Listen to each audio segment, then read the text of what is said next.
Guys, welcome back to the channel.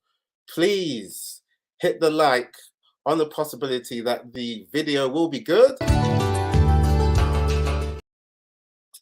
if not, hey man, I'm gonna get Denzel to get some frustration out if you don't. You motherfucker! The stream it's a late reaction to Man United getting to the 21st FA Cup final, beating Brighton. What a win. It was a very fine margin, but I've got some guests behind the scenes to help me chew the fat. Okay, I've got, firstly, Power Hour. How are you doing, bro? Hey, brother, I'm chilling. I'm great. I'm fantastic. I'm so happy that we're through to the final. Oof. It's such a great feeling. Possibility of two cups. Oh, bro, Eric. We're on bonus cooking. settings. We're on bonus Say that settings, again? bro. Bonus settings, you know. So Yes. you know what I mean. Exactly. We're playing with house money. We're not supposed to be in cups right now. We're supposed to be just rehabilitating the team. But we're winning cups. Yo, let me get some extra guests in. Good. We got Brush here. How you doing, Brush? Eddie, we're going back to Wembley, my bro. Couldn't be happier. Couldn't be happier. Listen, 3 cup competitions. We're in two finals, and we're in it in the league as well for top 4 in the first season. What more could we want? Right, it's good times. It's good times. But I'm gonna intro the rest of my guests before we really get into it. Jarvis Cocker, how you doing, lad? Yeah, I'm good. How are you guys?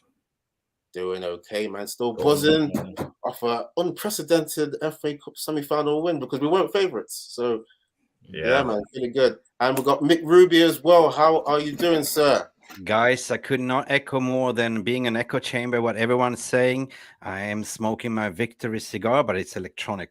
That is a lot of smoke, people. We are through to another Wembley final.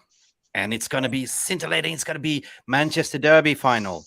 And we're going to stop City potential for winning a treble. Yes, we for once, in the last few years, we've got the power to control the destiny of one of our rivals, man. The power of attorney. Yeah. But before we get into it, let's see who's in the comments. Big up to Red Devil Studios, man. Thanks for getting in here. Everyone hit the like. Gaming Simp, thanks for showing up. Let's go, man. Everyone's buzzing. Jarvis Cocker, obviously, in the chat and on the show as well, man. Big up for dropping a comment there. Yeah, man, let's get into it. So, I've got to go through the previous predictions, man. I'm going to play the video that shows what predictions we did before the game. I'm just going to play it now. I'm not sure about the prediction, I can see it going to extra time as well. So I'm thinking maybe 1-1 in normal time. And I'm sorry, guys. I see it the other way around. I think we're going to lose some viewership right now, but I think Brighton are going to sneak it 2-1 extra time. I'm sorry, guys. No. But Ten Hag is furious. He wants this another trophy. I think he's going to go 2-1 Manchester United. Hell, I even go with Mick Ruby special 3-1 United. That's it. I'm not confident at all, but I am going 2-1 United, but it's more heart than head. Oh. Well, I've been analyzing the Brighton team, and they look really good. So I'm not very confident, to be honest. But we have one thing, 2 players that has to be on the A game tomorrow, and that's Bruno and that's Rashford. So I think if Bruno hits the right passes, it will be a field day for Rashford. So yeah, and especially on the big Wembley pitch. So if Rashford is fit and wants to win, we will win. It's up to him and Bruno in my mind. Yeah. So we see the predictions, and no one quite got the predictions right, but yeah, we see Mick with his positivity. The result was right. We're going to be positive as well.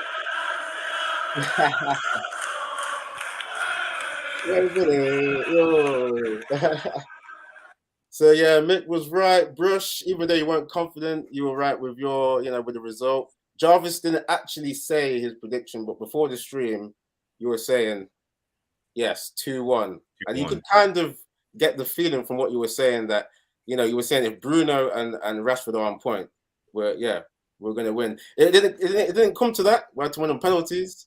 But yeah, I kind of feel bad. I mean, Football Power Hour, tell me your prediction, because you were supposed to be on that stream. But yeah, I think I commented. Retrospective cheating now. No, I think the receipts are there. I commented, and I think I put in a 4-2 prediction. I was predicting a high-scoring game, and it did not turn out to be that. It was a high scoring at the end with the penalties, 7-6. I mean, the high-scoring penalties for sure, but yeah, you know, I didn't want it to even go to extra time, you know, and I definitely got the predictions wrong. So what did you say for the prediction? 4-2. It was 4-2 at 90 minutes. I thought we would do the job in 90 minutes. And so you were positive as well. I think it's I thought we would score 4 goals. I have no idea. You know, like I mean, I knew that we needed to bounce back from the Sevilla result, and you know, and we haven't had a back-to-back, a double whammy, you know, so far under Ten Hag, and it's one of those things that I was believing in that team energy that we were going to actually make it through, and the mentality was more or less there, even though we didn't, you know, create chances that were like clear-cut chances that we really tested Sanchez, you know. So yeah, I don't think Brighton really created clear-cut chances too. But anyway, before we get into like the you know, the proper reactions, I just gotta say, you know, I apologize for my pessimism. I mean, I was saying because the team was demoralized from the Sevilla game, I thought it would be a loss, but I've got to hold it, man. I got to hold that I was wrong.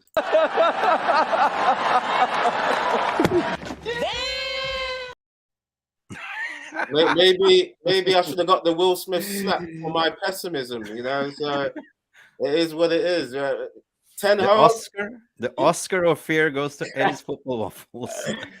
Ten Hag did what he needed to do. I mean, let's get into analyzing the game. I mean, for me, I'll just start off, man.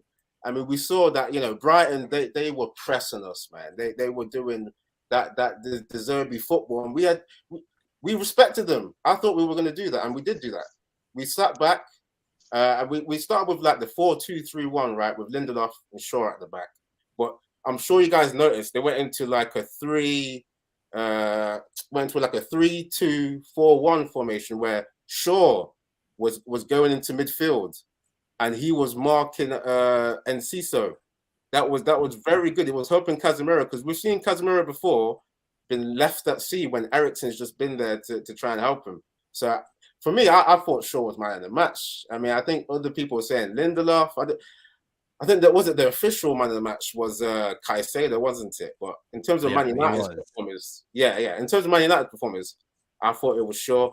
Like I was saying as well, I think there was a lot of half chances. I remember when Bruno was through on goal in the first half, and he maybe could have squared it to Martial, but we know Bruno's got the eye for goal, and then he had the shot, wasn't on target. And Ciso tried the shot in the second half where it tested De Gea. De Gea with a great save. Welbeck missed I think a header from a corner. And for me, I think Anthony frustrated me a little bit, because we saw him cut in on his left foot, trying shots in the second half. Wasn't really crossing it into like the forward. So it was kind of a frustrating game, man. I mean, we did well to contain them. That's what I'd say, you know. I don't know if we deserved it, but we did what we needed to do. We deserved it. We deserved it. We were the better team. What's your thoughts, man? We were the better team. I had arguments with people on Twitter and the socials, because there's some eye merchants saying that, well, Brighton had better, possession stats. They had like 61%, and we had like 39%. And I say, yeah, if you look at the stats, but those stats were more passes between Webster and Dunk all the time, right? In the back line. In front, they were toothless because they're missing that killer striker. It didn't work out for, what's his name? Oh, God, help me, God. Yeah, Mitoma either, And because Oh. if Mitoma was the Japanese sushi, then Wan-Bissaka was the chopsticks, like chopping his legs all the time. He was on it. And the spice and wasabi was David De Gea, who saved those tremendous saves that he did. And the sauce, by the way, the sauce. Yeah, I forgot to mention Wan-Bissaka, by the way. I just gotta say, like, I completely agree. Like, he pocketed Matoma, and he did the kind of job that he did against San Maximin in the Carabao Cup final, man. It was. But if you look at the cup itself, the first half was pretty much like, you know, who blinks first. It was pretty much a midfield battle, right? And where I saw the first half was the sort of the missing gelling link, and I believe Erik ten Hag also saw that was Christian Eriksen was not the perfect fit for that game. He was pushed pretty much. He was targeted by Casado and McAllister's, but then when you saw the astute substitution by Erik ten Hag, by putting in more energy in Fred, right? And that changed the game total for me. But in terms of the amount of fouls, I mean, kudos for ref. As I said earlier in the stream, ref let it go, but there should be some, at least on Mitoma, should be some yellow, red cards and stuff like that. But if you look at the stats in general, they had 17 fouls while we had 13 fouls, right? And in general, if you look at possession-based football, yeah, you can have possession, but that possession, as I said, was between Webster and Dunk all the time. But when we were attacking, we were more potent and we were the better team, all in general. It was kind of a game of hot, cold, like, you know, when you're playing with a tap. Hot, cold, like, you know. We invited them, you know, to soak up pressure, and we tried to hit them on the counter, and they did the same. So it was a little bit of a on, off. Yeah, but I'm not sure if we were the better team, though. I hear what you say. I'm not sure. I mean, we were more clinical in certain way. Rashford's goal could the deflection that almost went in. Like, you know, we had more clinical chances than they had, according to my opinion. But that penalty, I mean, if I must say that, you know, I did an analogy about being sushi and chopsticks, but that sauce, the magic sauce, it must be Sol Mars, because he clearly was sponsored by Emirates Fly Better, because the ball trajectory went all the way to the Sol, and Sol means sun in Spanish, and ended up in Marsh. Well, yeah, who was your man of the match, by the way? And everyone. It was Lindelof. It was Lindelof. 100% was Lindelof. Yeah, everyone in the comments as well, getting your man of the match as well. Let me tell you why Lindelof. Lindelof has been. I'm from Sweden, of course, and I watched Lindelof in you know, the national team as well. He's club captain for Sweden, and he's been operating under the notion that he is Lindesoft, stuff like that. But he's not been. He's a ball playing centre back, right? I mean, I think it was because he's next to Maguire, like. But he's been playing next to. Why he got that nickname? Because you know, they didn't have a good communication, and Well, anyone that plays next to Harry Maguire knows, even David De Gea knows, that it's calamity. It's just like basically have to shield Harry Maguire, except when he plays for the Three Lions in England, like, you know, you're playing with the back five, and then he's pretty much the sweeper libero, you know, the old traditional, you know, libero. Slow. You don't need to have pace. All you need to do is being, you know, having aerial presence and whacking the ball away. But as soon as he invites pressure, is hot potato. While Lindelof is called Iceman because he's cool and composed. He's a ball-playing centre-back. He can play out the back, but they're barring that he needs to have a right centre-back pairing. So for me, Lindelof didn't put one foot wrong in the entire game, and he was the match winner at the end of the day. So kudos for Victor Iceman Viking Lindelof. Cool. Let's move it on. Brush, what's your thoughts on the game, and like, who was your man of the match as well, bro? I thought we grew into the game as it went on. I think we were very fortunate as well that Brighton couldn't finish their dinner. They were toothless in front of goal, I think, like Mick mentioned. And that definitely played into our hands. And as I say, as the game went on, when Fred was introduced as well, that gave us a bit of impetus in midfield. The energy and the tempo was with us. As extra time was approaching, I was a little bit concerned. I wasn't sure where that goal was coming from. And, you know, we have PTSD as United fans when we hear penalties. Yeah, I mean, let me ask you real quick there. When Weghorst came on, what were you feeling? I was panicking. I was like, I can't see a goal coming when Weghorst came on, bro. It wasn't a nice feeling. I'm not going to lie to you. And for penalties as well, actually, when he stepped up, I wasn't confident. I got flashbacks to the semi-final against Everton in 2009. when Berbatov took one of the most lethargic, lazy penalties I've ever seen. And for some reason, I expected similar from Weghorst. But yeah, good on the boys. Good on all of them. Good on. Adding on to Brush, what you say, I was more nervous when they took off Bruno with the knock. I said, yeah. That is it quite serious? Because I saw he had like a big ice pack on his foot.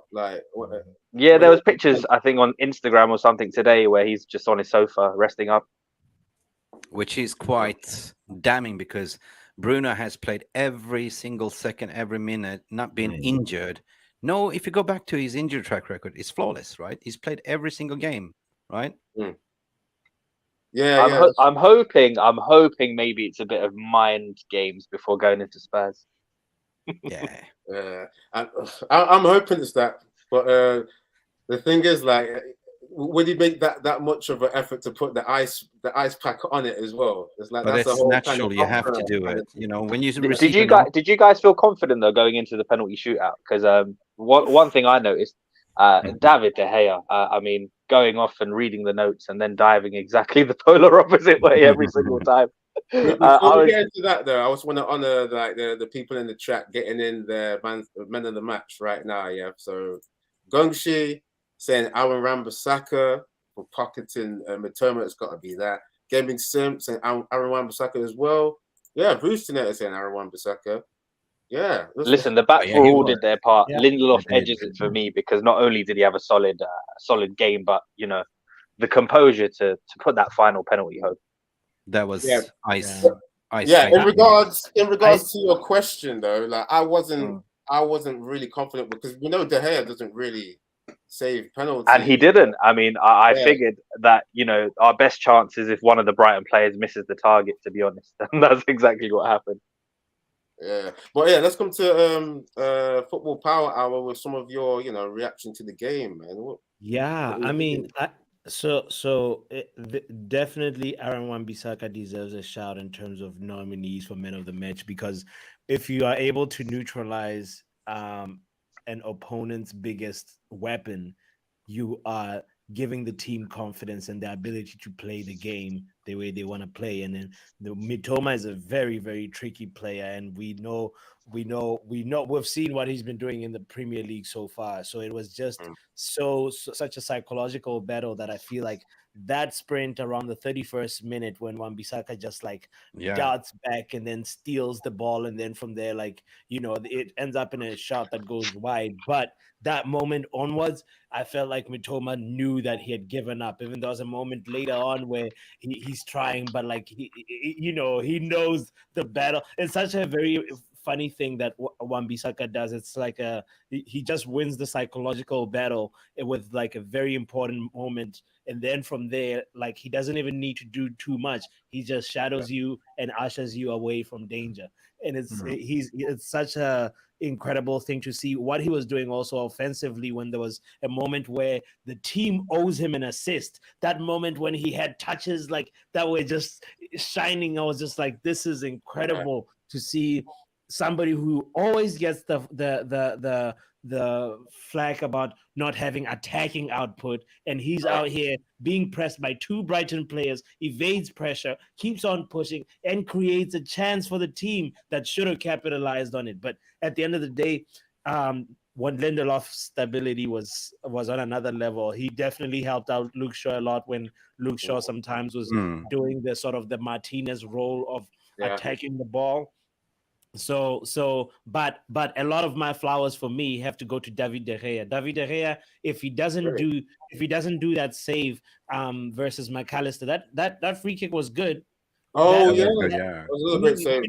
It keeps us in the game. If he doesn't keep Solimash out when Solimash but also on the Cisco's ball, the volleyball, if he doesn't do, you already mentioned the Eddie, you mentioned the other chance earlier on that David De Gea kept out, and from Enciso, that Enciso's chance, exactly. So if he doesn't do those saves, we are 1-0 down, and in a game that we are not creating really, really, really good chances. I know, Mick, you mentioned the Rashford deflect.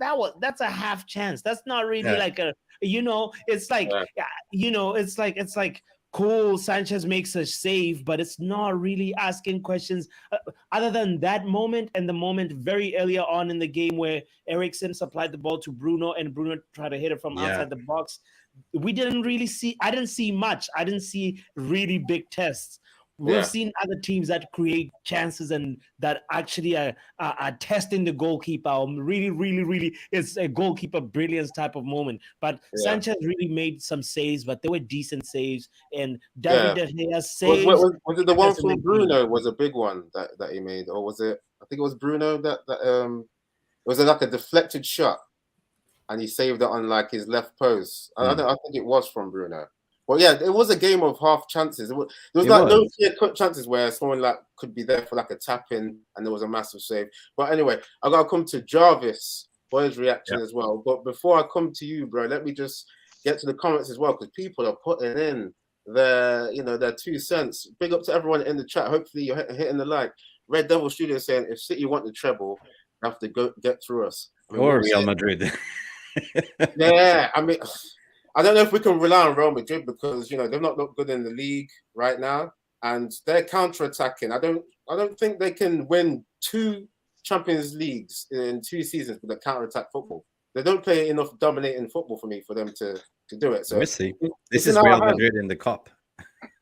Yeah, but I think what Red Devil Studio is saying is right. We've got to take the power into our hands and stop these guys.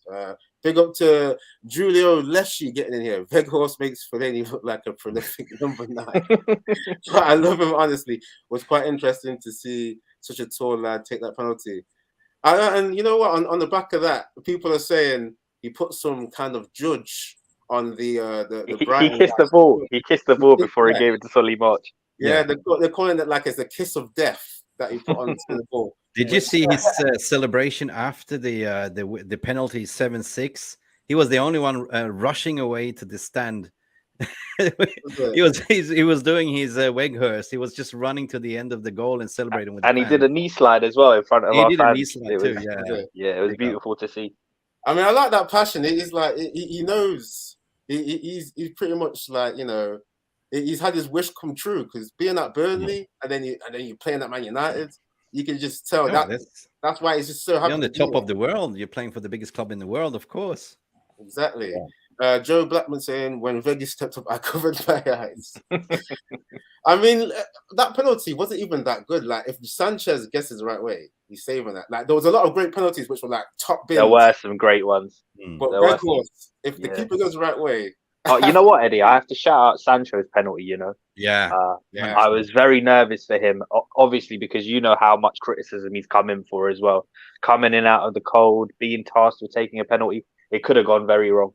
But also that penalty miss in the with 3 lines when Rashford, Sancho missed, and Saka, right? The criticism he received, and I was thinking, knowing that he's coming back from mental issues and stuff like that.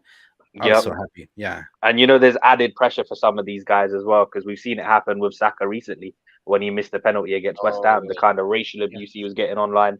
Yes. That was absolutely disgraceful. I mean, just they were discounting everything he's done. Like Saka's been one of your main players to get you in this title race. And then for he's human. There's going to be things where and it's horrible, Eddie, because it's the same people that were doing that were probably celebrating the other day when he scored the equalizer. Yeah, it's just the people just being reactionary, Eddie, if you don't mind, I just want to sort of add something what Poppy was saying, what everyone was saying about AWB, right? If you noticed, he had Matuma on chopsticks, right? So that allowed Anthony Dos Santos to do what Anthony does best, right? So he looked at Anthony, don't worry, you don't have to track back. I got this, right? So for me, Anthony Dos Santos was also yet again a stellar performance on the right wing, because Wan-Bissaka did a great defensive job, but he went forward when he needed to. He didn't have to go all the time because he got that covered, and Dos Santos was just confident. That's the way I saw it in a way. So big up Aaron Wan-Bissaka, solid solid. Yeah, man, it was solid, and I think Gaming Simp in the comments were saying he's so much more confident with without Slabby being there, you know. So like it seems like Lindelof, Shaw were having the right communication. They were all on the same wavelength. But Jarvis, I've not come to you yet, bro. I'm sorry. It's okay. Yeah. What are some of your thoughts? Have you got anything on your reaction to the game? Well, you have covered all the points already, so I have nothing to say. So I'm just kidding. No. I just want to say big up to the guys in the chat. You know, they are old friends of mine since the time of the Flying Pig.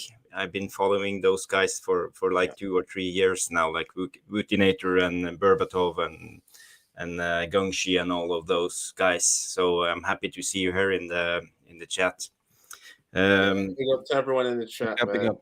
Yeah, and well, first of all, I just want to say the Ten Hag. You know, everybody thought we had a bad game yesterday, and we didn't play well.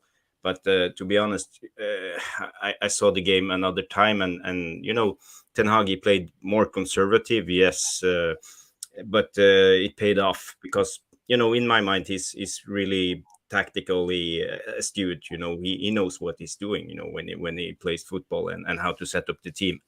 Even though we have lost a couple of games really rough against Liverpool and City. But, you know, yesterday's performance is underrated in my mind because, you know, Brighton, they try to create, what do you call it, numerical overloads in the center pitch all the time. You know, they set up in a 2-4-4 formation, so the two center backs are left alone with the goalkeeper just to play around themselves, and they want to they focus on building up through the center. They want to play the ball to Caicedo or McAllister. Or it was Enciso as well. Yeah. But Shaw, like I said, Shaw was just in there, kept intercepting, man. Yeah. And I tell you what, guys, Salcedo did a fine job of putting himself on the shop window yesterday. Yeah, I want to say though. We were saying, what was his price? I think, was it Brush was saying like 70 million or something? 70 million is what they turned down in January from Arsenal. Oh, so what would be an improved bid? Maybe 90? I'll take him for 90. The way he was playing in that final was like he was playing street ball. He had no pressure on him. He was taking the ball past players, just making it look like he was like not even playing the semi-final. Like, but this is a proven fact, though. I keep saying it all over again. Like, you know, the recruitment is spot on what they're doing. They're taking them from the grassroots in South America, right? And then they're selling it on. They're buying them on cheap, 7 million euros to 11 million euros, and then you can sell it on for 80s. 90. I'll tell you what, Mick, this one hurts as well because, you know, he was linked to us before he went to Brighton. Yeah. And he was on the table there for 4.5 million. Yeah. I mean, we're talking about Spinuta, we're talking about Casado, we're talking about a lot of those players, including Enciso. There's so much talent in the grassroots, you know what I mean? And typically, like Ajax does it, you know, Benfica does it, all of them does it, except Manchester United, because Manchester United go for the clear and obvious, already made it product. Hopefully that will change, though. You know what I mean? Yeah. I mean, when the transfer window was closing last time around, Casado, you know, we all know his heartfelt Instagram post about the 10 siblings that he has, and they're all expecting some money. You know, I'm one of those people who has family, you know, I'm overseas and I have family in Africa who, you know, so Caicedo is definitely going to be looking for a new contract and a new home. And I don't think like he's going to be staying in Brighton. So I just hope we land him. I hope we can just start with the offer that Arsenal started with. Eddie. That's coming back. That's coming back again because these players are street players. They grew up on the street. Like, you know, football is the escapism, the way out.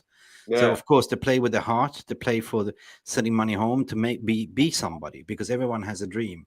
So coming to Premier League or any league in Europe is a dream come true, right? And the fact that he's only 21 years old as well. Yeah, so you play with passion. You see that with all the Latin American players. They play with mana, spirit. They play with heart, right? We're talking about, like, Anthony Dos Santos. We're talking about Casemiro. The way they play the game, Martinez. They play the way they play the game. They play it with heart, and they play it with the badge on the sleeve because they're so proud of having that opportunity to play for Manchester United. So they were never down tool. Exactly. I wanted to like go back to talking about like the defense, because I'm still worried. Obviously, in against Brighton, we kept them out, man. We said, we said stuff like this. You shall not pass! The defense was on point, right? Yeah. I got to come back to it. Lindelof and Shaw are like, they're not even, obviously first choice for centre back. Yet we look like we weren't even missing our big players, in my opinion. Yeah, for me, I really hope the so-called captain, who's going to be available now for the next game, doesn't come back in. You big dummy, you big cold-blooded dummy. So I'm sorry to be harsh on Maguire, but we saw there was great communication at the back. But Maguire doesn't seem to communicate, in my opinion. It seems like people have to cover him because he's like, he's not good at recovering with his speed, all that kind of stuff. It's like a broken record when we keep talking about it. Like, do we see him coming back into the team for like the next game? No chance. Not unless it's a necessity. The reason why I'm saying that, you can only look at his playing record, his appearance at Manchester United 2022 and 2023 season. Yeah. And he's played like 11, 12, 13 games so far. This is the lowest since his appearance even in Leicester and everywhere else, right? So, well, what are you saying, Mick, that it's in his contract? I mean, that means that Erik ten Hag doesn't trust him and rate him. But in front of cameras, he has to say, because he's not like a manager that would throw the player under the bus like Jose Mourinho did, or Conte, etc. We covered this before in your past live stream. Yeah, I was just going to ask you as well. What wasn't it? Because we were speaking after the last stream. You were saying there's some terms in his contract where he's got. Well, yes, he's got to keep that captaincy as well. Which that's I mean, he's not. I wanted to pick his agent. I don't want to be getting a phone call from his agent if he watches the stream. I'm not going to mention names, but he's a well-known agent that is kind of using those extortion mafia tactics, right? So he's even calling up like players for calling up, why are you talking shit about my player, right? So he's probably negotiated. There's rumors, and what I've been told as well, that he's negotiated that he cannot lose his captaincy XYZ. Now Erik ten Hag came in and said, I don't really care, right? I don't care if you're 80 million pounds, you're not playing if you're not having your right mentality, right? So he had to keep him as captain, just to keep him as a club captain. But we all know and we've seen that the real captain in the club is Bruno Fernandes. The only reason why he got to lift that trophy was because of part of this contract, and you don't want to show that to the rest of the British press that there's a fallout or XYZ. But we also talked about the leaks, where that came from. You also seen how deluded you are, that you still believe that you're a world-class player. You made it to Manchester United. Of course, it's the biggest club. But Harry Maguire, excuse me for saying this, he's not the same Harry Maguire that was playing for Leicester and that's playing for Southgate in England. It clearly doesn't fit Erik ten Hag's system. He's clearly not a Manchester United player, and he's clearly not worth 80 million pounds. So we overpaid him, according to my opinion. But hey, that's Leicester and that is agent. Yeah, I mean, he looks good at Leicester because like they had a low block system, isn't it? Yeah. And today in One Football, you can read that Newcastle are interested to acquire his service in summer.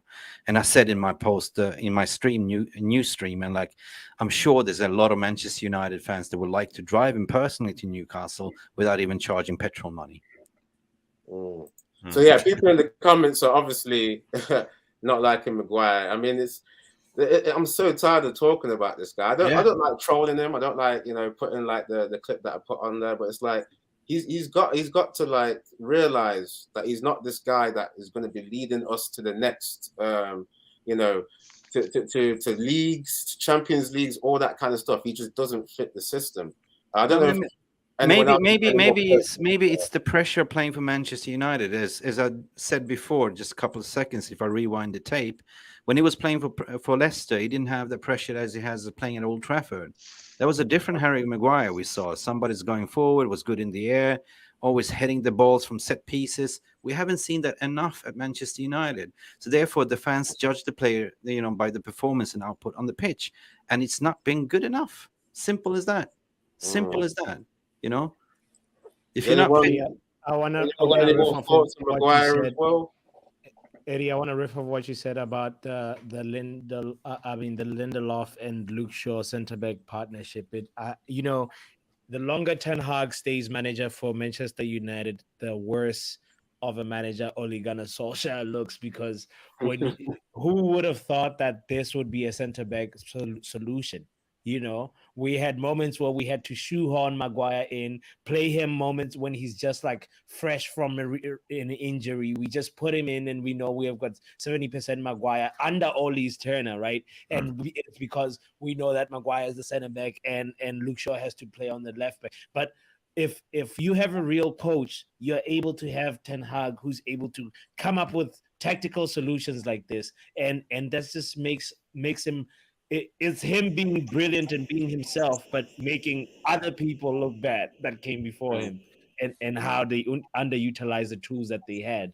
Anyway, that's true. I mean, everyone in the comments is pretty much, going with what we're saying too. I was showing the comments at the bottom, but I just gotta read some out. Gongshi saying, "I will fly over from Taiwan just to drive slab to Newcastle." That's expensive, Gongshi. That's expensive fuel price, man. I mean, come on though, Gongshi. I mean, Newcastle are on an upwards trajectory. Are they really looking to take any cast-offs from us? Just check One Football today. Just 2 hours ago was a report, to be honest. Really? By 90 minutes. Yeah. They linked with, but he's been linked to Newcastle. Even Scotty Mack is also linked to Newcastle. But the question is, will they take him? I don't think so. Well, why? I mean, they've seen he's out of favor at our club. Yeah. And Newcastle are challenging us for third place. It doesn't make any sense that they take one of our rejects. She's saying it's worth it. I see his comment. He's worth flying from Vietnam to drive Harry Maguire to Newcastle. Gaming Sim also saying, I had to watch him at Old City. He's barely developed since those days. All he's done is get slower. He must have some contacts, man. I mean, his agent must be like Choupo-Moting. Yeah, I mean, Google his agent. You will find a lot of stories about his agent, but he's one of the most ruthless agents in the business at the moment. He does lots of. I'm not going to tell you more because I might get a phone call in 2 minutes or something. Listen, respect to Choupo-Moting, Eddie. I think he's Bayern's top goal scorer this season. Is he actually top scorer? Oh, okay. It's really weird that Bayern Munich have got rid of their manager, when he was getting the best out of Choupo as well. It's like they're having a shocker over there. But anyway, that's a different conversation. Giulio Leschi saying Maguire comes in opponent dependent. For instance, Everton and Forest weren't really going to trouble him, and we need rotation right now given the number of games. You know what? This is the thing, though. This is what is like the same. It applies to players like McTominay as well, where it's like we've got a certain level of players that would only play good against the lower teams. Like we need to eventually be like Man City, where our second 11 can compete against everyone, not just the lower teams. Exactly. So when you get a suspension on Casemiro, you need to bring on somebody like Casado or Frankie de Jong or something So the drop-off is currently huge, according to my opinion. So to play what you got at the moment, I mean, clear and obvious, he told David De Gea after Thursday's breakdown in Sevilla, don't play the ball out of the back. You saw that De Gea did long balls, and that worked. We didn't play out of the back because I don't know why. That was a totally different strategy. I don't know if you guys saw the same. Yeah. I noticed it. I mean, it's a no-brainer though. We saw what De Gea was doing against Sevilla. So, Ten Hag saying, okay, don't stress. Do what you've been doing for your career, which is, just that kind of gave me an indication that, the gaffer took the responsibilities on himself. And he thought, in retrospective, I did wrong. I shouldn't start Maguire. I shouldn't go play from the back because it clearly doesn't work when Maguire is playing because there's no communication. We saw he was asking for the ball, right? there's an angle. He was asking for the ball. He was surrounded by 3 players, and still the BT Sports pundit couldn't shut up for 35 minutes that he was blaming actually David De Gea. It's like, why are you passing Robbie to Savage? Robbie Savage? I'm sorry. He must be paid by Maguire's team. Yeah, and same with BT. 10 times he was just blaming just one player. But this is the British media pundits. Like, you even saw the coverage on BBC yesterday. Murphy was just every time, like, United got something, he was just like, oh United. Right? I don't know if you watched the BBC coverage or not, but it was dire, to be honest. Like, you're a British pundit. You're paid to be neutral, but still you're not. You're a Liverpool supporter, and you wanted United to lose, right? At the end of the day, people are scared like Manchester United is coming back. So barring that we have a successful takeover, money's going to be pumped into the squad. I'm sure that half of these squad players that are right now will not be in the club in the next 2-3 years. We will see a totally different team in revamp. I agree. I can't wait. I can't wait to the summer transfer window, because we're seeing, like, when we get like a whole team's worth of injuries, it's just like I was saying before, we go to players that can only perform against the lower teams in the division. It's like, I don't know how many players we can get in the summer. I mean, how much did we spend in the last summer? It was like 200 million. Well, hang on. He got Martinez. Martinez, yeah. 55. Anthony for 95. Yeah. Then he got Ericsson for free. Transfer. And Casemiro was what, 70, was it? 65. 65, yeah. And that was his key signings, right? Ericsson was on free. So big up for Eric for actually inheriting all the players going all the back, including Phil Jones, that goes all the back from Sir Alex, right? And some players that played under Mourinho, Ollie. I don't know, did Ragnick recruit anyone?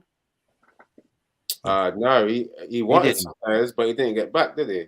There was an open heart surgery called out, but we didn't get an open heart surgery. So I really miss Ralph. I really miss Ralph because he was recommending the diamonds in the rough. I've said it before on previous streams. Would you have him back as a sporting director? Would you have him back as a sporting director? Of course. He was recommending people like Enzo Fernandez and Julian Alvarez for a combined amount of 30 million. But he got overruled. This is before they were Luis Diaz before Liverpool. Yeah. But you know why? This is a very interesting topic. Excuse me for having too much coffee, right? And you see this. I will mention 2 clubs here. Like, I'm talking about Chelsea. I'm talking about Spurs. It's the same model they're adopting, like Ed Woodward were having. They're overriding the manager. Like, they're not listening. They're going for the clear and obvious, right? And Ralph Ragnick was right. He said we need an open heart surgery. This squad is not good enough. You have an over bloated squad. Ten Hag has come out in the last couple of days as well to say it will be a massive clearance. It will be at least 10 players leaving, and don't be surprised some academy players would also leave. But it's football. Some people make it. Nick, I just got to ask you before I forget. Yeah. Did you subscribe to the idea that Ten Hag didn't want to work with a fellow football brain of Ralph Ragnick? Apparently, Erik Ten Hag just wanted all the power to get players in that. He wanted all the power. He didn't want to be influenced. He listened to Ralph, but Ten Hag is he's a workaholic. He has his own style, his own vision. Thank you. I will take over the reins, because you've seen that he has full confidence. He has full control, almost full control within the club, right? You see, I don't like that, because you need a manager that can But he initially wanted Overmars to come with them. That's the thing. You had Van der Sar in it as well. You need these guys that can take the workload off of you, because you're busy trying to train the players, do the tactics. You can't do everything. You can't let's flip the waffle. Let's flip the waffle, Eddie. Let's flip the waffle to the other side. Looking ahead, who would you see rather than as a sporting director? Would you see a Van der Sar combination or Overmars combination that already knows Ten Hag? 100%. That will work.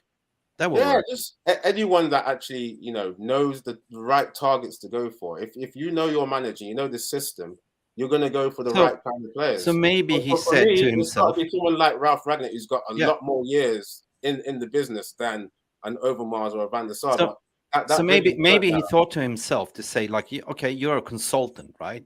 Maybe I will take this on and I will transfer in my vision, my head, and next season I will get the right sporting director in. Yeah. Hypothetically speaking, he's looking at Overmars, he's looking at Van der Sar, stuff like that. So why would you then take advice from a consultant on a consultancy basis, right? I hear what you're saying. I mean, people in the comments are, they're going with, Joe Blackman saying Ragnick was great, just had no control. This guy should have been given control. When he was working with Red Bull, he took their portfolio from like 100 million to like 1 billion. Like the guy was also good with the commercial side as well. But bear in mind also that the club hierarchy went through a transformation and change, barring that Woodward got sacked or left. So it's a transformation period. Like, you had a guy that wanted to achieve, and the guy is called, Richard Arnold, right? So you don't get rid of everyone at the same time. And so he appointed what's his name now, John Murta as well, right? And people not saying how good job John Murta is actually doing. He is doing a lot of good work behind the scenes, but they also tied up with the Glazers and the finances, to be honest, right? I mean, Julio Leschi saying Sir Alex was a sporting director and manager all in one. The problem is we need a sporting director, because okay, let's say Ten Hag don't work out. If he starts losing next season and things go down, and he will get the sack after 2.5 seasons, and he only got his own players, and we hire another manager who have a completely different style, then we're back to square one with the same problems as before, with a lot of players who doesn't suit the club's style of play. So we need a sporting director to have but you don't need any type of sporting director. You need the chemistry. You need that level of understanding that you think alike. If you see the coaching management staff, he brought in McLaren, he brought in Mitchell van der Gaag, people that he trusted and worked with before. If you saw the penalty shootouts yesterday, who took the range? Who took the lead? That was not Ten Hag. That was McLaren.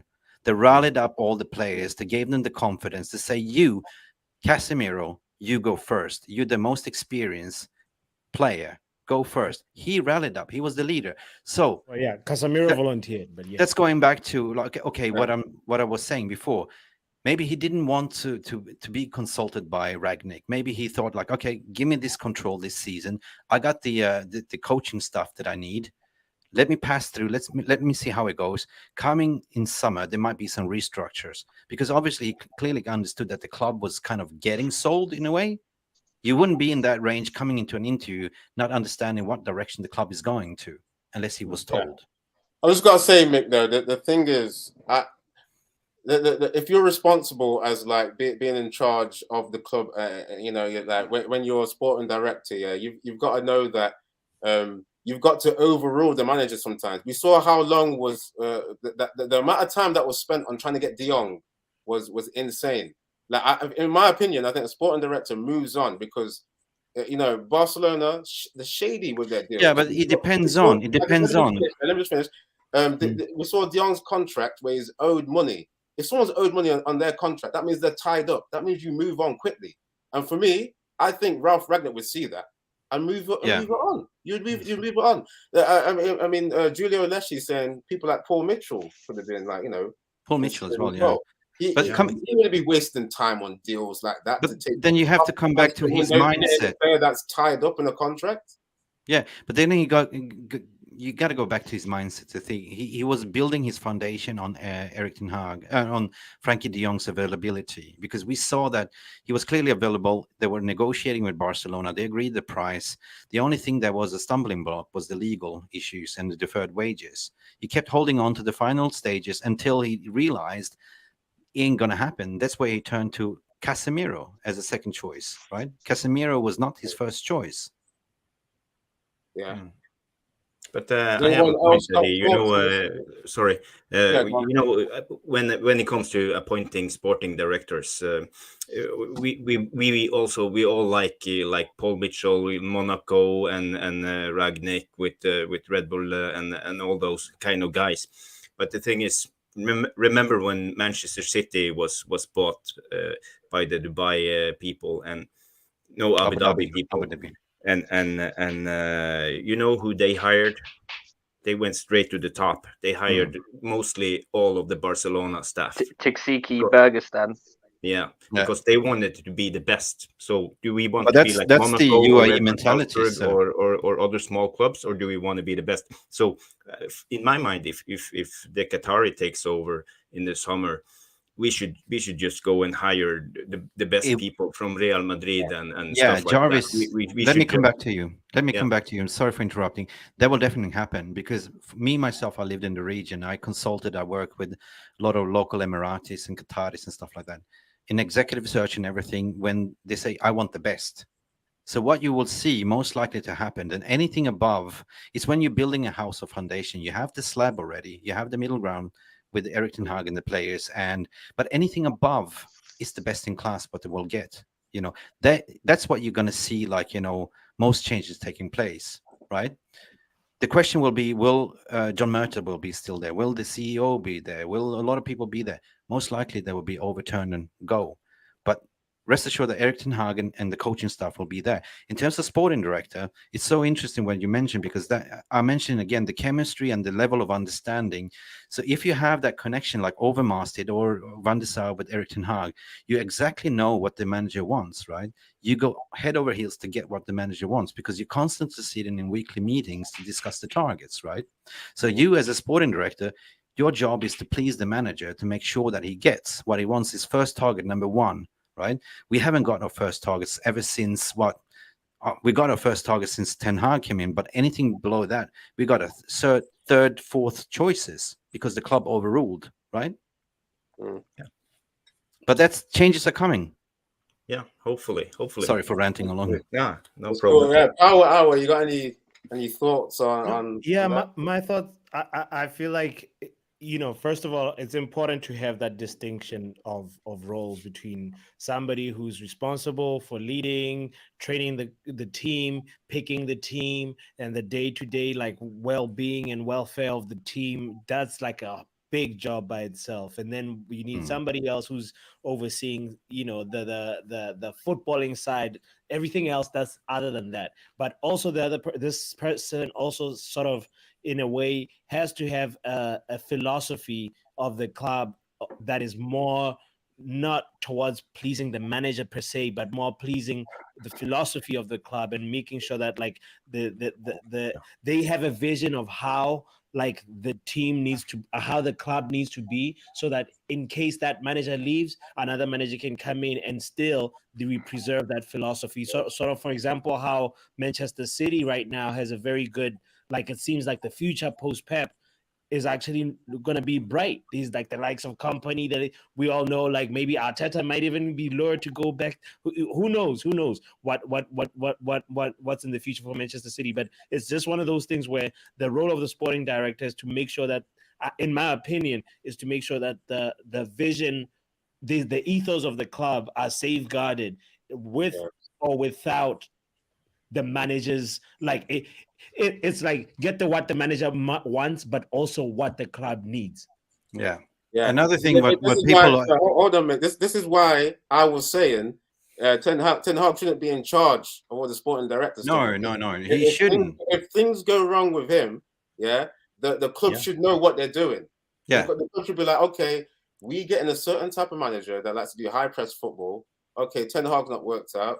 We go to the next high press guy, whether it be a Nagelsmann or whoever's there. You've got to know your vision and not just rely on that manager. I mean, Sir Alex was a phenomenon. I mean, I just think in this day and age, the club's got to have the structure, like Power Hour is saying, to just survive whatever fallout happens if that manager doesn't work. And let me go through some comments before you come in, Nick. no problem. I'm on fire today. Yeah, you got your coffee buzz on, man. People in the comments are like pretty much going with like what Football Power Hour is saying. Like with respect, Gaming Sense saying with respect, I don't think the sporting director matter. While the Glazers are there to overrule, they think they know better. See, that's got to change. But I think it was actually Julio Leslie that was really piggybacking onto what Power Hour was saying. Pep's board at City all had a prior relationship with him at Barcelona, so there's chemistry there. He was also saying, and they built a team for Pep before he came for him to walk into the likes of. They facilitated the arrival of Pep a good 4 or 5 years before he actually arrived. They did. Yeah, they did. So they know their type of profile of manager that they're going for. Yeah, they made proper preparations, and if Pep doesn't work anymore, they will go for. But Jarvis was spot on with what he said in how Man City saw a vision for the future in what they wanted to recreate, which was the Barcelona model. And you see that now all the way throughout their team. You go down at any youth level in their academy, they play the same way as the first team. Which is why when you see the likes of Palmer come into a first team squad, he takes the team like a duck to water because they all are on the same page. Just coming back to Jarvis, what he said there as well, because I'm stressing so important with that chemistry, and the manager and the gaffer should just do what the gaffer has to do. Like that is to manage the team and his coaching staff, right? Therefore, it's so important that you have somebody above that understands your mentality and thinking, your style of play, and your vision, and therefore you build a sporting project, right? And that is the sporting director's job. But one thing that people that slipped under the radar that happened in February was actually the appointment of the new football operations director, which is David Harrison. I don't know if you know who David Harrison is. No. Okay. Enlighten us. Well, it's apparently David Harrison is a very astute gentleman in terms of the football operations and contracts negotiation. He used to work for Adidas before as well. So he's well known in the industry to be a very tough negotiator and to get things done, right? So that is appointment to the right direction in terms of transfer operations, sponsorships, stuff like that, right? And he's directly now reporting currently to John Murtough as well. Now, if new owners coming in, there's definitely going to be some restructure, but this is a key appointment that happened in February. And not a lot of people are talking about it, but this is going to be vital to see in the summer transfer window, to be honest. Okay. He's going to be based at the Carrington Training Center. He's going to be responsible for ensuring that our football operations are running as smoothly as possible, right? That's what his job is, right? I just hope for these new owners to be getting this proper new structure going, because we've had enough of just managers coming in, they maybe get backed for one season, and then next season things fall apart. The director of football is trying to get Longstaff for 50 million or something ridiculous. We need people that know ball. Yeah. But what you might see is a slow phase out period. If you have new owners coming in May, let's say in May, you will not get rid of all your directors at the same, all at once, right?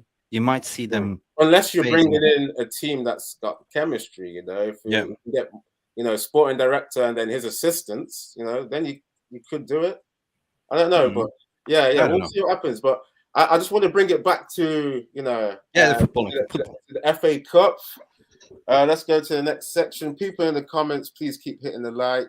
I just want to know if people we don't know the team that's going to play against City, but are people thinking that we can beat City? We've got Haaland. Haaland's on form. He's, people say he's an android or a robot. He's breaking records, everything like that. They've got their tiki-taka going, the high press. We've beaten them at Old Trafford. That's one of the big things we've got to hold on to, is that we can beat them. Yeah, and we're playing at Wembley again. What we have to do is contain. Yeah, in my opinion, we have to contain them again, just like we did with Brighton, just like we did with Man City at Old Trafford.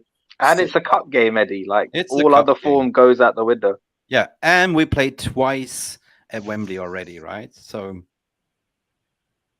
yeah. So the tickets are different though. When you're at Wembley, it's going to be a different atmosphere, right? It's too early for me to think about it, really. I just need to make sure that we get there with no more injuries or suspensions. That's the key. I went in yesterday to try to see how much tickets are, and the ones that were available were on the City side. Manchester United side has been sold out already. Is it? So yeah. I need a few City players to sustain. And they're going for injuries. £400 per. Wait, what was that? Football Power Hour. Say that again, bro. No, it was a reckless thought, bro. I don't need to repeat it. I just said, go on. I need some Manchester City players to sustain some injuries. Not that I wish injuries on any player. It's just you've seen how Bruno, our squad is suffering.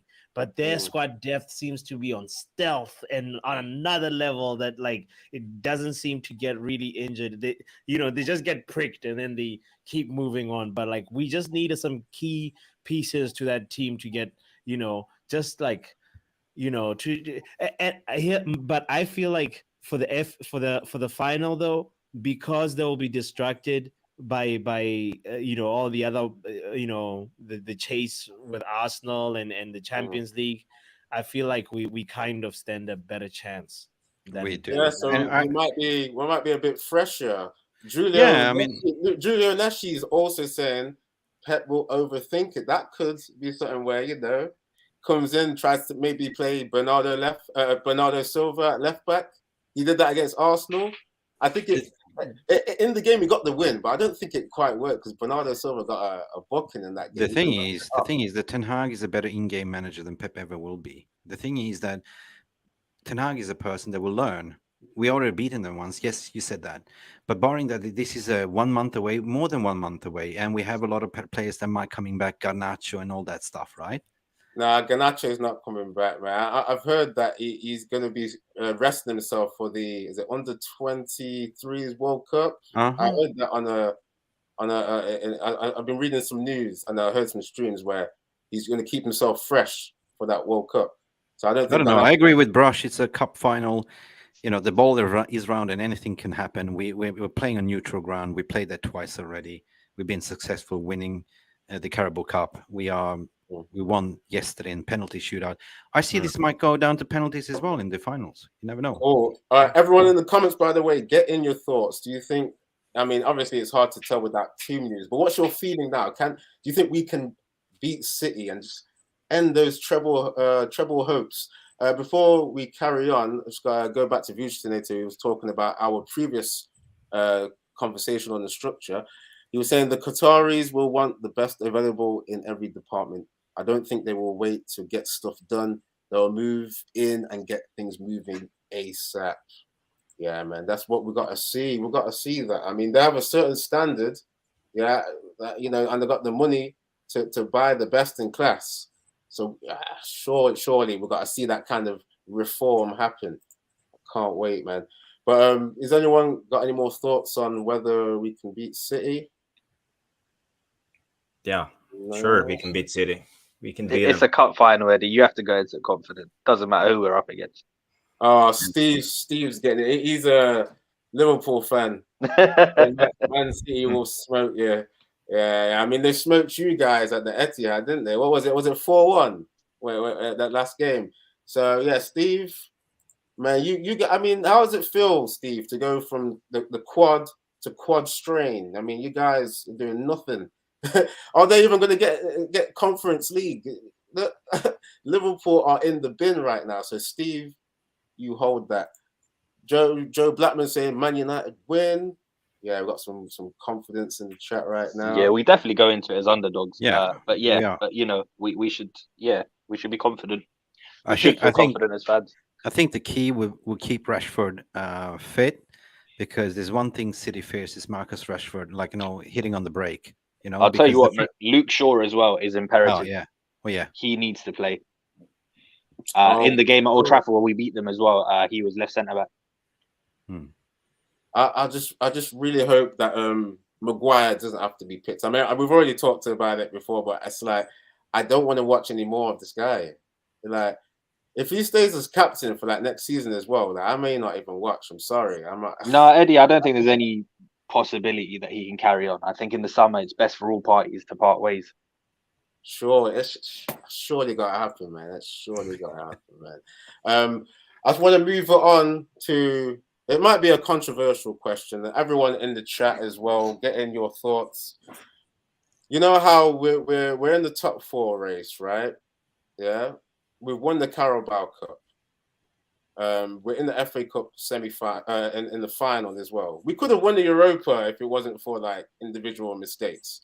And we're playing a certain brand of football where it's a little bit of possession, but then it has been predominantly going back to counter-attack. Yeah. So you could argue, okay, the counter-attack football is working. Maybe Ten Hag stays with the kind of counter-attack approach. going into the next season. I don't want to see counter-attack predominantly next season, guys. I fell in love with football, with not just results happening. I know that's the big thing. That's like, that's what really decides if your team's successful. But as a football fan, I want to enjoy the games too. I didn't enjoy the Carabao Cup win, the performance. I didn't enjoy that. Obviously, I enjoyed the overall win. Didn't enjoy watching the game. I didn't enjoy the Brighton win. Obviously, we were just sitting and containing the team, watching them play. So for me, the question is, would you still be happy with these tactics happening next season? I'll come to Power Hour, man. Let you start off, bro. Ooh. So, I mean, I judge Ten Hag's performance based on the tools that he has.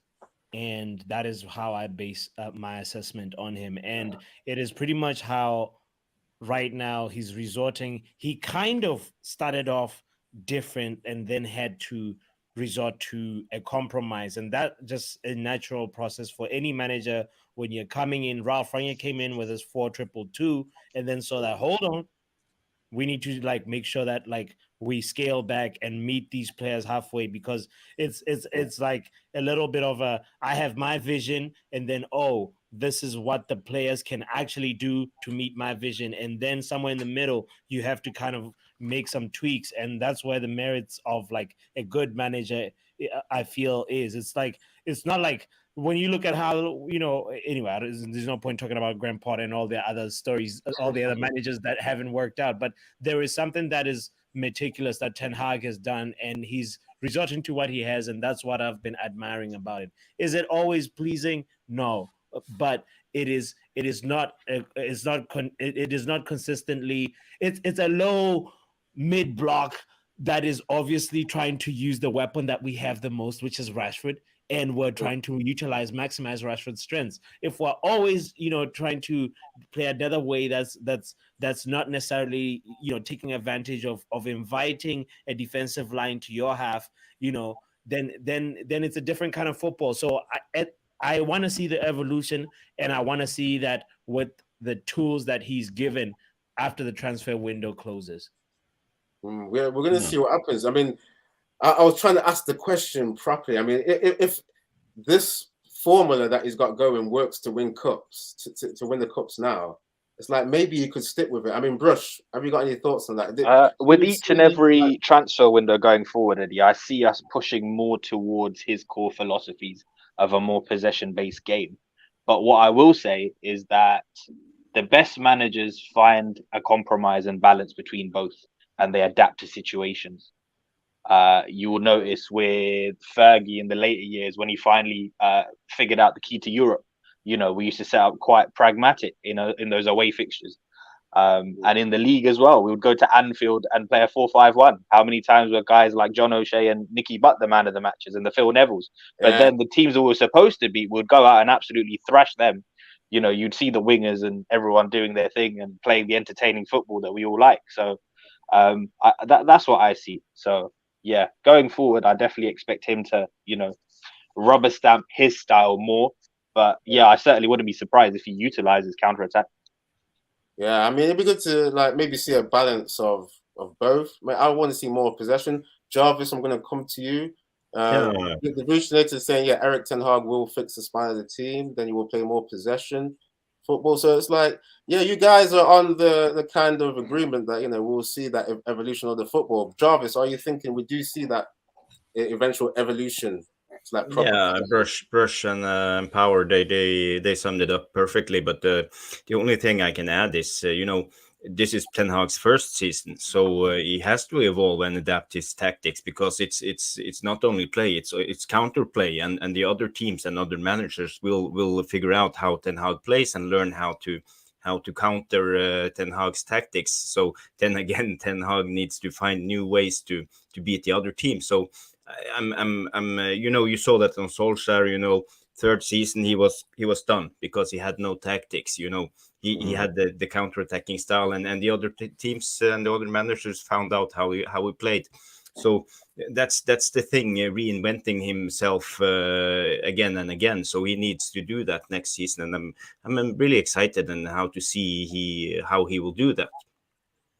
Oh, cool. Mick, have you got any more to add on that? Yeah, 100%. I echo what everyone is saying, including Jarvis, but also the adaptation period of Premier League, because it's the most competitive league in the world at the moment, right? So, you can play Brighton the other day, and then you can play Burnley the other day, and it's a game to game. Like, so you can clearly see how he's changing the formation, not really the formation, but the personnel according to each game, and utilize the strength. But it's what I always said, like he came in like with a blank piece of canvas. We had a Picasso in mind, right? So he had to work with the paints and the colors that he had to slap on the canvas, and what worked and what stick doesn't work. But we all know that in his Ajax, like, he likes to play like 4-3-3 or 4-2-3-1 high press. And then you got to look at what kind of personnel do I have available, right? So coming back to what you're really saying, Eddie, is like, coming to this end of the season, like, with a lot of injuries and a lot of fatigue, he's just adapting to play like, because at the end of the day, he just wants to win games, right? What matters in, we can see good football. We saw good football, peaks of what Erik ten Hag can bring. Yeah, there's been some moments in the home games, hasn't there? Yeah, where we dominated with a high press in the possession. And arguably to say also when we played the first leg against Sevilla, right, at Old Trafford, that was the best first half I've seen. That was like, a moment of testament for Erik ten Hag's football as well.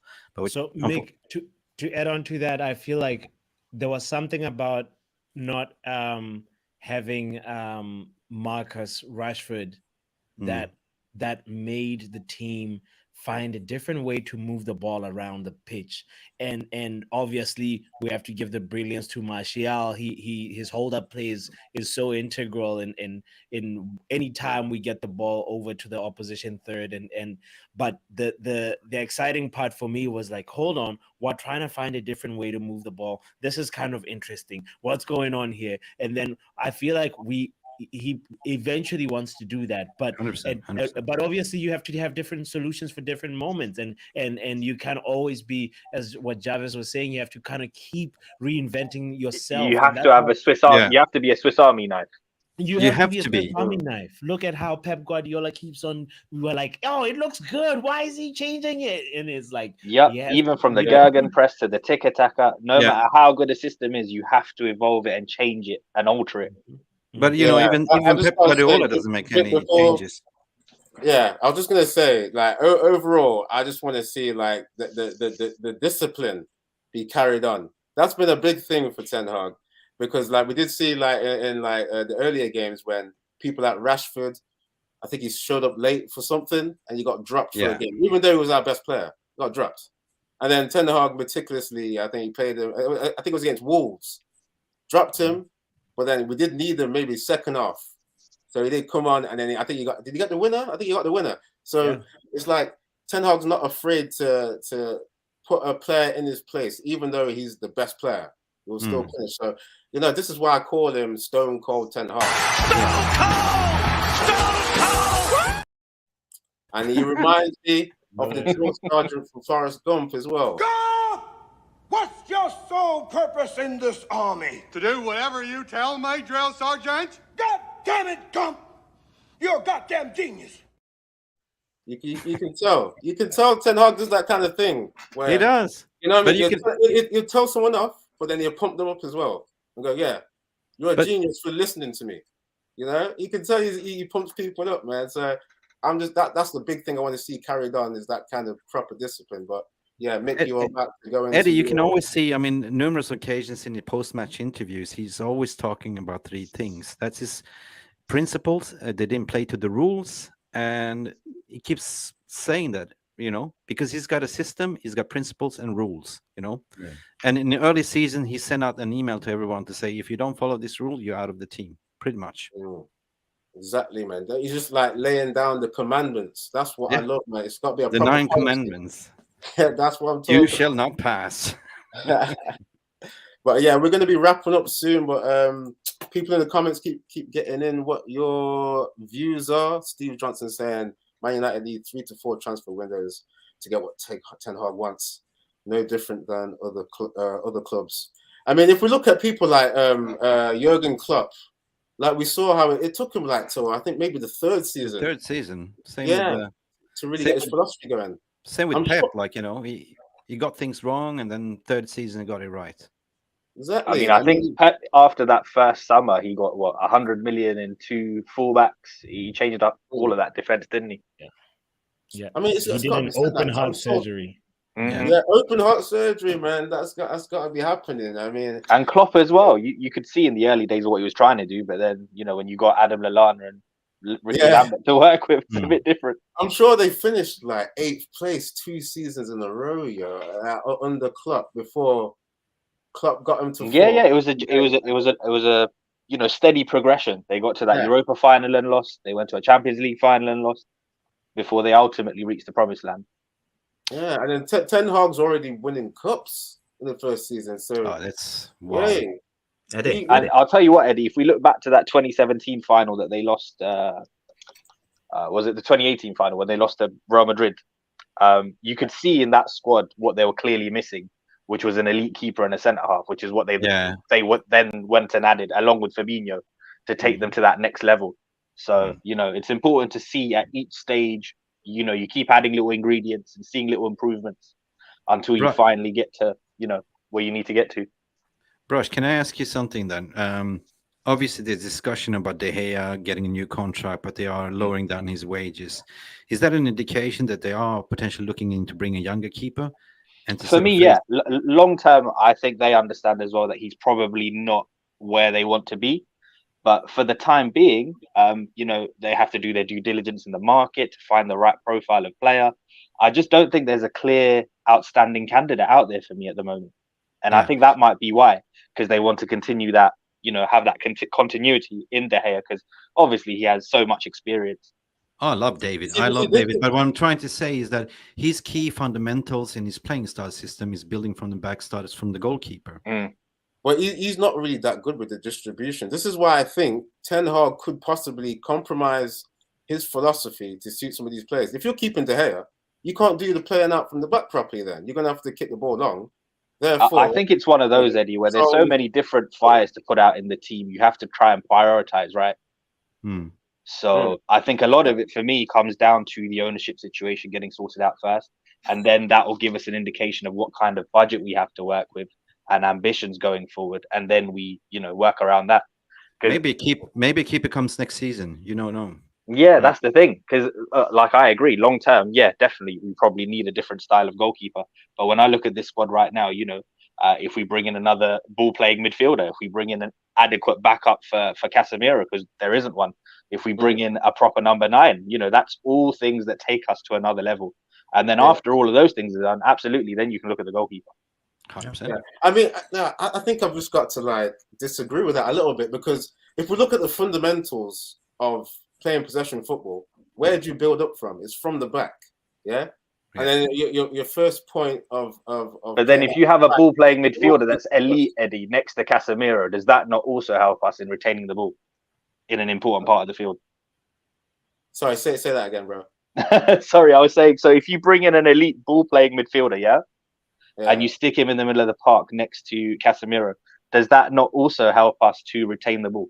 Yeah, it helps. I'm just saying, your keeper starts the move, doesn't it? Yeah. So if your keeper is going to pass the world class player, he's still got to make the right pass, hasn't he?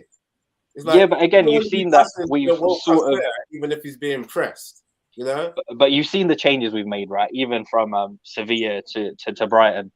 So, certain changes can be made in the meantime, is what I'm saying. So, I just remember, Brush, when Ericsson was passed the ball at, I think it was Brentford. I would say Ericsson is a good player to receive the ball.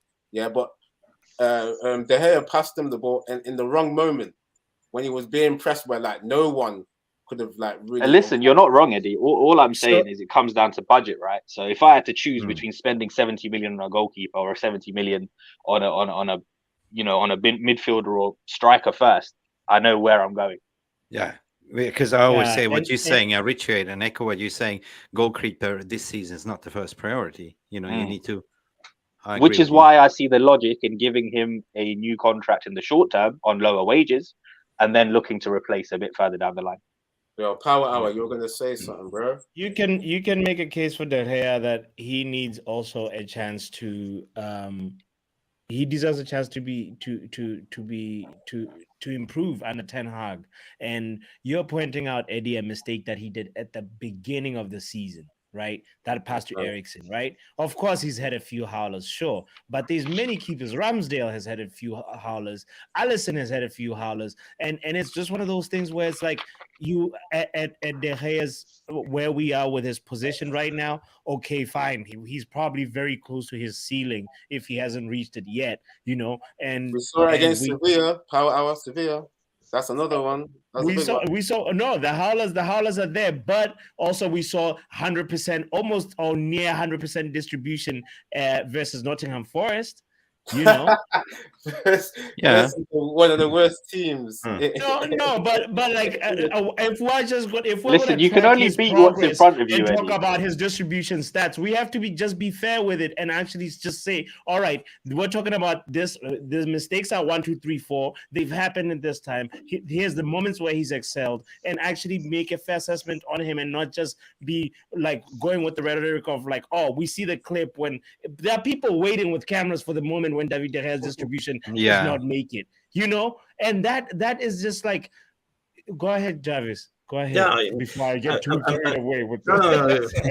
Just to put my finger up to be next, but to say on De Gea, I would shift him out if I was the manager. I would prioritize De Gea to get a new goalkeeper, because you know, as Mick said, Ten Hag, you know, he has his principles, and the principles is very easy. You know, he likes to play out from the back.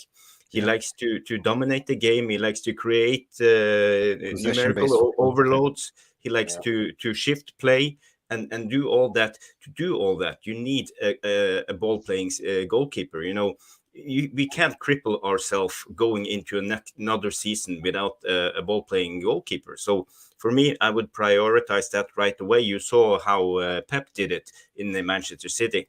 You know, he brought in Bravo, and after one season he didn't work. Okay, bring in the next one. You know, because.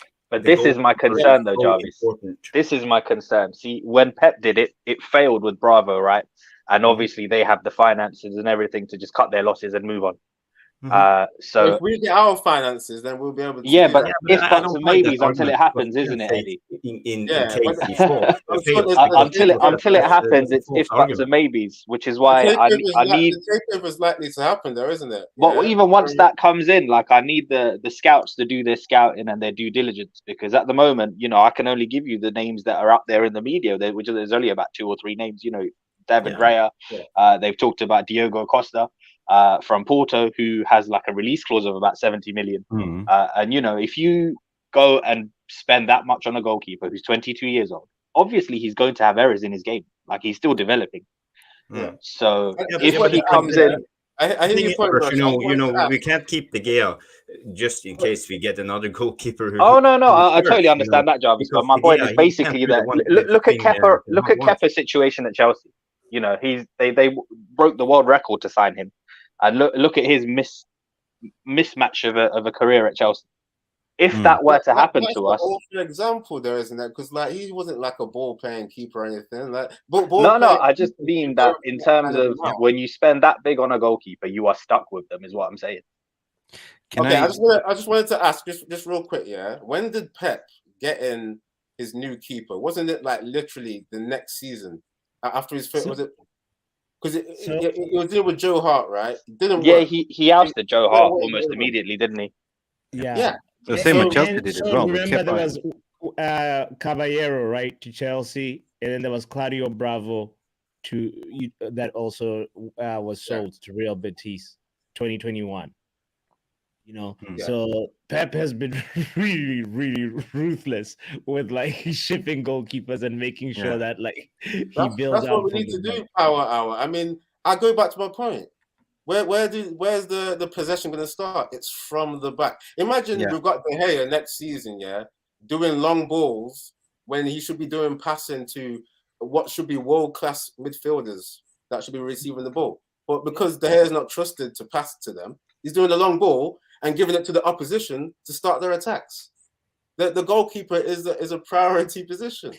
Can I come in and I'd say say a lot of something? De Gea's errors happen when Maguire is playing, but go ahead. Somebody wanted to say something. Permission to speak, sir.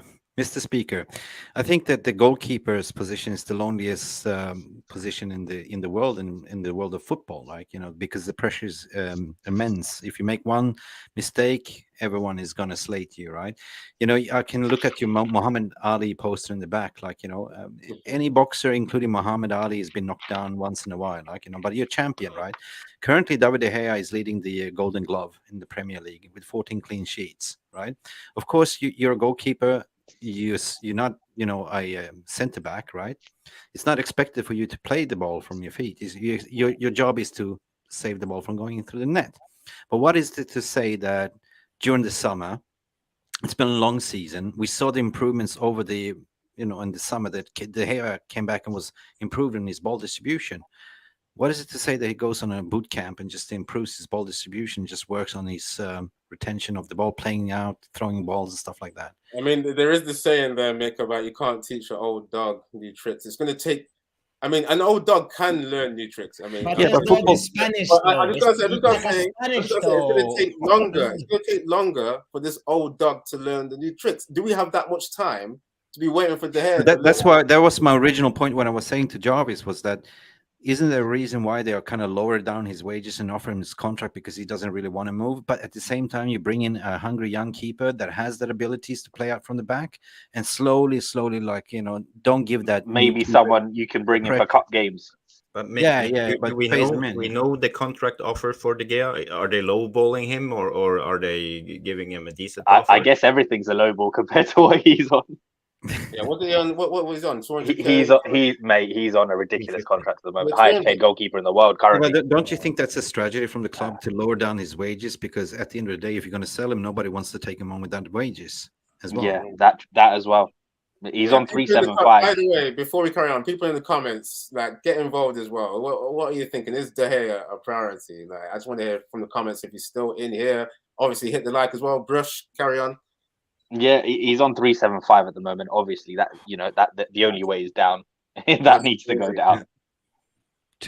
Personally, like, you know, I would love to have him on about 150, but I think that's too much of a drop. So they'll probably maybe 200 is a compromise. I don't know. I mean, he's a legend, isn't it? Like, he should be rewarded, but we are trying to phase him out. So he should be on a lower wage if he's going to be phased out. You know, because if a new most definitely. If a new keeper comes in and say he stays, he could maybe just be like, you know, the secondary keeper. So that's my only logic and reason why I'm seeing this, why they're phasing out, like lowering down his contract, lowering down his wages, because they're looking at the long term to phase him out, you know, because obviously you can't get rid of him on 375 a week. Yeah. Yeah, the only thing you could do is let the current contract run down and release him on his. Yeah. Sorry, Jarvis. Yeah, I was just saying, you know, De Gea, you know, shouldn't we respect him, you know, for the job he's done and just let him go. You know, he could end his career at United in the FA Cup final with a win, and we say thank you for the job. You've been a loyal servant for us. Now it's time for you to go back to Spain and play La Liga, play every game instead of like keeping him in the club to be like the number 2 goalkeeper in the long run. So, you know, I think it's time to say goodbye and find a new one and take our chances. I felt sorry for Romero because he was a brilliant number 2, even challenging for me number 1. Jarvis, if the new goalkeeper comes in and then gets injured, wouldn't you be happy to see De Gea as a sub? Wouldn't that bring some confidence? Sure, but you know, you got to keep the players happy. You can't have, you know, the number 2 players, the number 2 squad should be not superstars. It should be upcoming stars to like keep them happy. They need to accept to be on the bench. We also have Henderson to get rid of, who's on about 100 grand a week, which is ridiculous. Wow. I forgot this guy was actually part of the club. This is he's been ousted at Nottingham Forest by Navas. This is why we need a new structure. We can't have people that don't even play on those kind of wages. It's madness. Is there any chance that we can get Henderson back? I mean, he's coming back to us, Jarvis. They've got no option to buy, so he's coming back. Apparently, he's on the transfer list in the summer to get rid of as well, because we need to cut down the bloated squad, right? And But does Henderson have any beef with Ten Hag, or is it the current setup and the owners? You know, if you're sold. There were some comments said which probably didn't help him before he went on loan to Nottingham Forest. He said something like, "Oh, I'm glad Eric didn't see me in training because I wanted to go and didn't want to sit on the bench or something." So, why would you say that publicly? I had listened to that interview where he sort of just pretty much he had been on a personal journey as well, because like felt like he had been lied to by Oli, and he had been tired of playing second fiddle when he pretty much was supposed to be there, because he had a couple of games where he started in the league for us, and then from there like De Gea, maybe he caught COVID, and then De Gea came back early into the preseason or something like that, and then De Gea took the spot and never looked back. And so Dean Henderson felt very much kind of like he needed a new environment, and he the problem was that he said, I did not even want to have a conversation with Ten Hag because I know that Ten Hag would have wanted me to stay, because like I play better, you know what I mean. He added some extra things that he didn't need to say, I feel, and that was just kind of sort of bad taste comments. Yeah, there's certain things that you keep behind the scenes. I mean, you've got to give the new manager a chance and not just assume he's going to be like Ole. You've got to, you know what I mean? There was a pathetical liar. He was giving everyone, "Oh, you're going to play. You're my man. Let's Jesse Lingard. You're not going to go. I'm going to play you." That was ridiculous, Mick. I mean, because he had that fantastic loan spell at West Ham, and it would have been the perfect time to sell him that summer. Yeah. Where is he now? Forest. He's suffering. He might get relegated. He's lost in the forest. Yeah. Anyway, guys, it's been a good stream. I think we're gonna wrap up there. Actually, man, I want to thank my my panel for coming on, and obviously, just a last thought on the FA Cup, man. I hope we can see this again.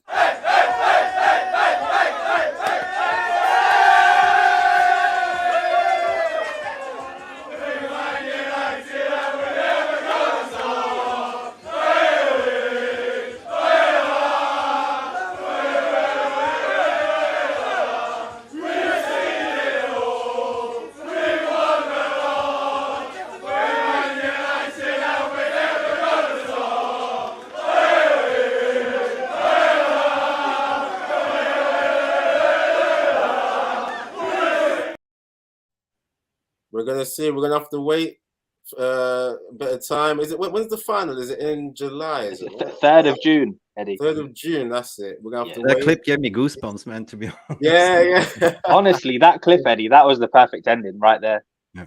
I hope we experience that kind of thing again, man. We're back to Wembley. We're gonna see if it happens. But anyway, we're gonna end it there. Football Hour. Where can people find you, bro? I mean, they can find me on Eddie's Football Waffle. That's my channel. Make sure you subscribe. Make sure you like. That's where you'll find me. I mean, that's yeah. All right. Football Power Hour's also got his link in the description. Brush is stubborn, he's still not doing his YouTube. I mean, the people can find me on Twitter if they really want to at Brushy87. Outside of that, you'll catch me on here and on other streams and in the comments. Nice one. And Jarvis Cocker, where can people find you? You can mostly find me at United Real Therapy with Mr. Structure, and I have a new channel now with Weekly Armchair Sports.